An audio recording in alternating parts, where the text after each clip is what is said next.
शुभ सकाळ बंधु मैंने। आज जनवरी 19 तारीख आपणकर दिन मंगलमय हो। जहाँ भी आपण मैंने करुछंती सब ठाकुर को अर्पण करतु हेले कौन सी कथार किसी भूल हे नहीं।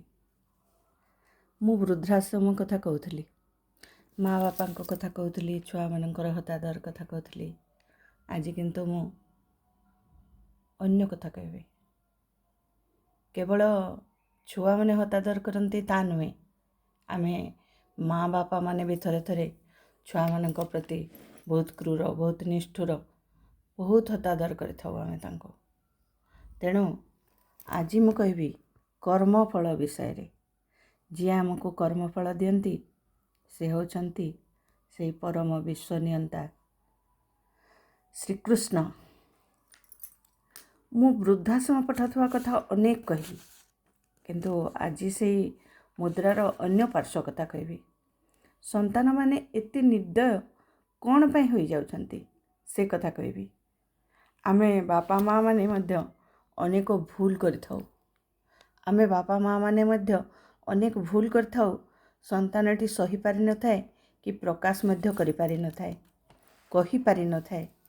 ए कर्मव्यस्त संसार रे आमे हेला करिथाउ संसार प्रति। ए कर्मव्यस्त संसार रे आमे हेला करिथाउ आमर संतान प्रति।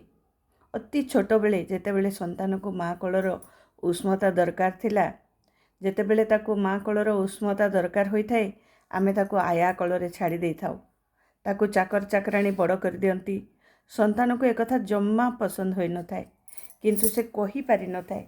मार स्नेह, मार उष्ण परस, माँ कोलर निर्भयता, माँ छातीर स्पंदन, मातृ स्नेह से खोजी थाए आया पाखरे। तेणु जेते बेले सही कर्म कर्तव्यर दुआई देई अनाथाश्रम रे छाड़ी आसुछंती सेमाने, आमे मध्य सेठारे संतान सुखरु वंचित होइताउ। संतान जेमिति नीरव रे सही थाए, सेमिति माँ बापा माने मध्य सहीबा पई बाध्य होइथांती। एहा तांकर कर्मफल। धीरे धीरे संतानटी जेतेबेले चलिबा पई प्रथम करी पाद पकई थाए, सेतेबेले से बापांको बलिष्ठ बाहुर आवश्यकता अनुभव करिथाए। किंतु सेतेबेले आमे वाकर किंबा छोट छोट खेलना गाड़ी देई चाकर हाथ छाड़ी देई निजर काम रे बाहरी जाऊ। आमे भावी थाउ आमे आमर कर्म भल भावरे करूछु।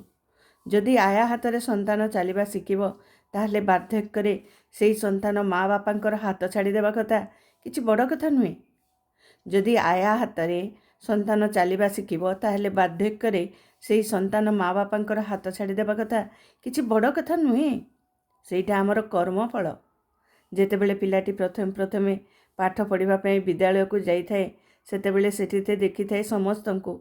समस्ते सफा ड्रेस, चकचक जोता और विभिन्न प्रकार सुस्वादु खाद्य आनी खाउथांती। सेतेबेले से तार टिफिन खोलिबा पई मध्य लज्जाबोध करिथाए, कारण ता टिफिन रे मुढ़ी मिक्सचर 2 मुठा नहले बिस्कुट 4-5टी पड़ी थाए। से ड्रेस सबुठारु मैला कुचकुच होई थाए, सेही नमन्यतार शिकार होई थाए।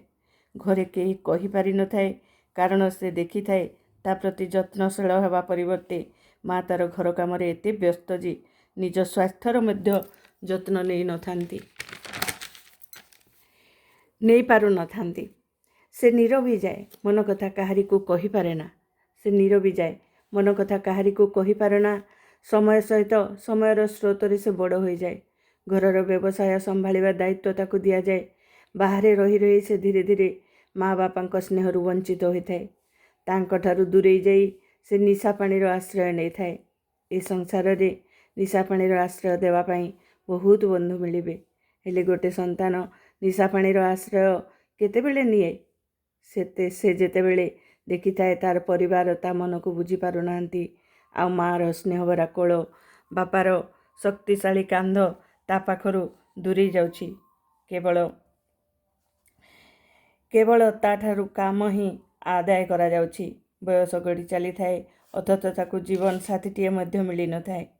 घरे केही तार बाहागर प्रति ध्यान ही देई न थांती। से अनुभव करे ता प्रति केही जत्नशील नुहंती। तार एक छोट मनटी अछि, से मनरे एक छोट इच्छाटी अछि। एक कथा केही बुझी पारि न थांती। ତା ପ୍ରତି ସମସ୍ତେ ଅଯତ୍ନଶୀଳ ହୋଇ ପଡ଼ୁଥିବା ଦେଖି ସେ ଧୀରେ ଧୀରେ ନିଜକୁ ନଷ୍ଟ କରିବାରେ ଲାଗିପଡ଼େ। ଜୀବନ ପ୍ରତି ବିତସ୍ପୃହ ହୋଇ ପଡ଼େ। ସବୁବେଳେ ନିଶାରେ ବୁଡ଼ି ରହେ। ଖରାପ ସାଙ୍ଗଙ୍କ ଗହଣରେ ପଡ଼ି ରହେ ରାତି ଦିନ। ତଥାପି ମା ବାପା ତାକୁ ସ୍ନେହରେ ବାନ୍ଧିବା ପରିବର୍ତ୍ତେ ତାକୁ ନିଜଠାରୁ ଦୂରେଇ ଦେଉଥିବା ଦେଖି ସେ ବଞ୍ଚିବା ମଧ୍ୟ ବ୍ୟର୍ଥ ବୋଲି ବୁଝିପାରେ। ଯଦି ସେତେବେଳେ କେହି ଝିଅ ତାକୁ ସାହାରା ଦେବା ପାଇଁ କଥା ଦିଏ, ସେତେବେଳେ ତାର ବଞ୍ଚିବାର ଆଶା ଉଜ୍ଜୀବିତ ହୋଇଥାଏ। କିନ୍ତୁ ସେତେବେଳେ ମଧ୍ୟ ସେ ନିଶାରୁ ନିଜକୁ ଦୂରେଇ ଦେଇ ପାରିନଥାଏ, ଯଦ୍ୱାରା ସେଇ ଝିଅ ମଧ୍ୟ ଥରେ ଥରେ ତାଠାରୁ ଦୂରେଇ ଯାଏ। ତାପରେ ତାଠାରେ ଆଉ କୌଣସି ଇଚ୍ଛା, କୌଣସି ଆଶା ବଞ୍ଚି ନଥାଏ। ସେ ଶେଷରେ ନିଶା ପରିବର୍ତ୍ତେ ବିଷପାନ କରିଥାଏ। ଆମେ ବାପା ମା ହିଁ ତାକୁ କାଳଗର୍ଭକୁ ଠେଲି ଦେଇଥାଉ। ଆମେ ବାପା ମା ହିଁ ତାକୁ କାଳଗର୍ଭକୁ ଠେଲି ଦେଇଥାଉ ନିଜ ଅଜାଣତରେ। ଯେଉଁଦିନ ସେ ପ୍ରଥମେ ନିଶା କରି ଘରକୁ ଆସିଥିଲା, ବାପାର କର୍ତ୍ତବ୍ୟ ଥିଲା ତା କାନ୍ଧରେ ହାତ ରଖି ତାକୁ ବୁଝେଇବା। ମାଆର ପରମ କର୍ତ୍ତବ୍ୟ ଥିଲା ତାକୁ ତାଙ୍କ ପଣତରେ ମୁହଁ ପୋଛି ଖାଇବା ପିଇବା ଦାୟିତ୍ୱ ଦେବା। ତାକୁ ସବୁବେଳେ ପାଖରେ ରଖିବା ଅବା ତା ପାଖେ ପାଖେ ରହିବା। ସେ କଥା ନ କରି ତାକୁ ଗାଳି ଗୁଲଜ କରି ଦୂରେଇ ଦେଇ ତା ପ୍ରତି ଅଯତ୍ନଶୀଳ ହେଲେ ବାପାଙ୍କୁ କନ୍ଧା ଦେବାକୁ ହୋଇଥାଏ। ମାଆଙ୍କୁ କାମଘରର ଭୋଜି ଖାଇବା ପାଇଁ ପଡ଼ିଥାଏ। ଏହା ମା ବାପାଙ୍କର କର୍ମଫଳ। ସନ୍ତାନ ସବୁବେଳେ ଛୋଟ କୁନି ସନ୍ତାନ ମା ବାପା ପାଇଁ। ତାକୁ ସବୁବେଳେ ସ୍ନେହ ଦେବା, ତାର ମନ ବୁଝି କାମ କରିବା ମା ବାପାଙ୍କର ପରମ ଦାୟିତ୍ୱ। ଏଥିରୁ ବିଚ୍ୟୁତ ହେବା ଉଚିତ ନୁହେଁ। ଏଥିରୁ ବିଚ୍ୟୁତ ହେଲେ ଆମେ ଆମର କର୍ମଫଳ ନିଶ୍ଚୟ ଭୋଗ କରିବା। ଆମ ମନରେ ମଧ୍ୟ କଷ୍ଟ ହେବ। ତା ମନର କଷ୍ଟ ଯେତିକି ହେଇଥିଲା ସେତିକି ଆମ ମନରେ ବି କଷ୍ଟ ହେବ।